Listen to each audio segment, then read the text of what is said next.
J'apprécie.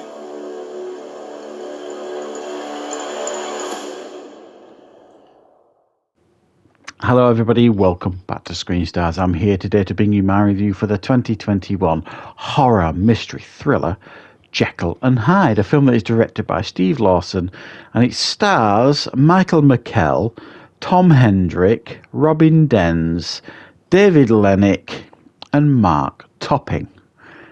Now this film, it's Jekyll and Hyde. What else is there to say really? Now this is like a low budget retelling of that story that focuses on Tom Hendrick's character Gabriel, who is like a lawyer, and he's like the family lawyer of Henry Jekyll. And he is approached by the police as Henry Jekyll has been accused of killing 5 innocent women. His lawyer argues his case because he knows Henry Jekyll. He says he's just not capable of something like that. And when they go to confront him, they discover that Henry Jekyll has taken his own life. It is then up to his lawyer Gabriel to try and uncover the truth behind all this, to try and clear his name. Right, what are my thoughts on Jekyll and Hyde? Well, this film company is behind a couple of films that certainly come to mind that I remember watching and reviewing, certainly in the last 12 months. There was one called Ripper Untold, and there was another Van Helsing one. And they were like classic retelling, low-budget retellings of classic tales. While I don't recall being particularly impressed with either of them, and this one included, if I'm being honest, many of the same actors appear in all the films, like resurface. So it almost feels like there's like a group of filmmakers, actors, things like that all come together and do these like low-budget retelling of classic tales. It almost feels like they're part of some kind of drama group or something, because while it is low budget, I don't necessarily have a problem with that. I review a lot of low budget films here on this channel, and I do appreciate certainly low budget films if they really try. And while this film is definitely not going to grab your attention and really engage you or anything like that, I do appreciate that some of the production values here, in a sense of it feels fairly genuine in regards to the costumes they're all wearing. It feels like it's set in the time setting it should be set in. And the performances by all the actors here are of a decent standard. It feels like, they're good. Some of them may be amateur actors who, all certainly know what they're doing. And deliver convincing performances. So, yeah, in that sense, this film actually does its job.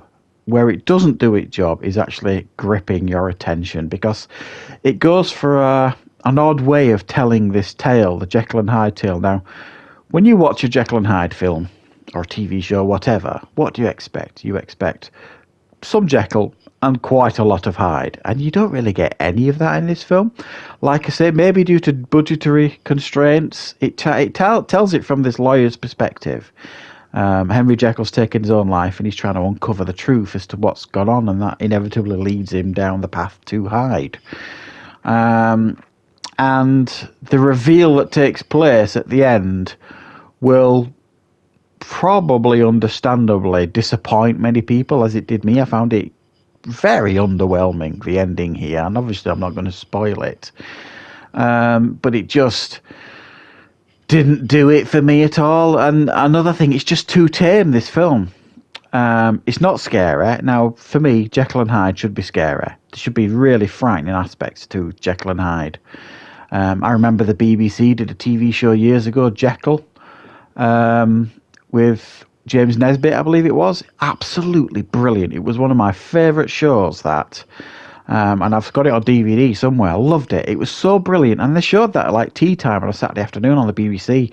But it was still frightening. They knew what strings to pull, to really, really push a button in you to get the fear going. It was really, really good, that show.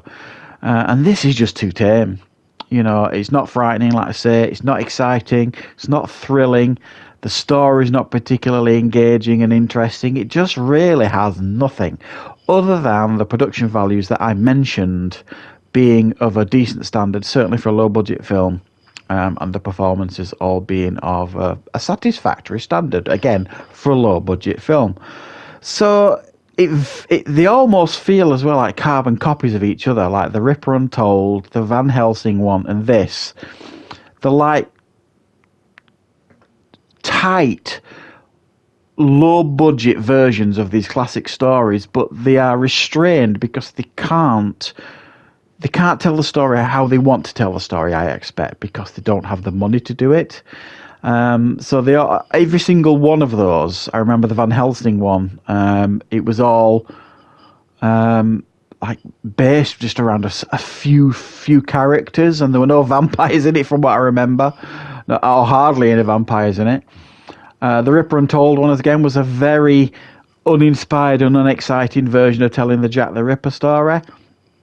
And again, here we've got a very unexciting and uninteresting version of the Jekyll and Hyde story. I do appreciate what they're trying to do with the budgets that they have, but the stories are just not exciting or interesting or engaging enough. I think they need to add in, get a bit of fear going, get some thrills going, a bit of a mystery, do you know what I mean? And none of that ever really happens in these films, and this one included, so it's a bit of a shame, really. So from my perspective, I'm going to give this one a 4 out of 10. It just doesn't do enough, this one, to get the blood going, if you know what I mean. So thanks for watching, everybody. I hope you like this review, and I'll be back with more content on the channel very, very soon.